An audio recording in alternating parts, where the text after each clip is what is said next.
আসন্ন ত্রয়োদশ জাতীয় সংসদ নির্বাচনে ৩৫ বিজিবি ৩টি জেলায় বর্তমানে মোতায়েন রয়েছে।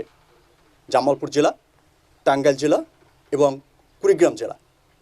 কুড়িগ্রাম জেলার সীমান্তবর্তী 2টি উপজেলায় আমরা দায়িত্ব পালন করব। মোট 21টি উপজেলা আমরা দায়িত্ব পালন করব।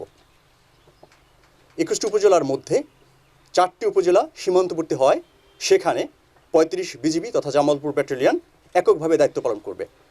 অর্থাৎ এই 4টি উপজেলা, জামালপুর জেলার 2টি, বকশীগঞ্জ ও দেওয়ানগঞ্জ উপজেলা এবং কুড়িগ্রাম জেলার 2টি উপজেলা, চর রাজীপুর উপজেলা এবং রৌমারী উপজেলা, এই 4টি উপজেলায় সেনাবাহিনী মোতায়েন থাকবে না। এককভাবে বিজিবি মোতায়েন থাকবে এবং আমরা বেসামরিক প্রশাসনকে সর্বাত্মক সহযোগিতা প্রদান করব। 21টি উপজেলায় 21টি অস্থায়ী বেস ক্যাম্প স্থাপনের মাধ্যমে বর্তমানে আমাদের কার্যক্রম পরিচালনা করছি।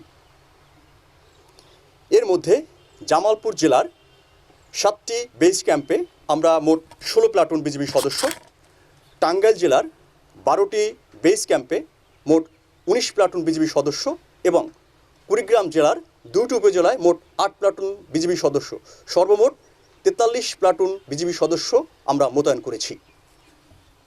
আকস্মিক যে কোনো দুর্ঘটনা কিংবা ঘটনা মোকাবেলা করার নিমিত্তে পর্যাপ্ত পরিমাণ সদস্য ব্যাটালিয়ন সদরে রিজার্ভ হিসেবে প্রস্তুত থাকবে।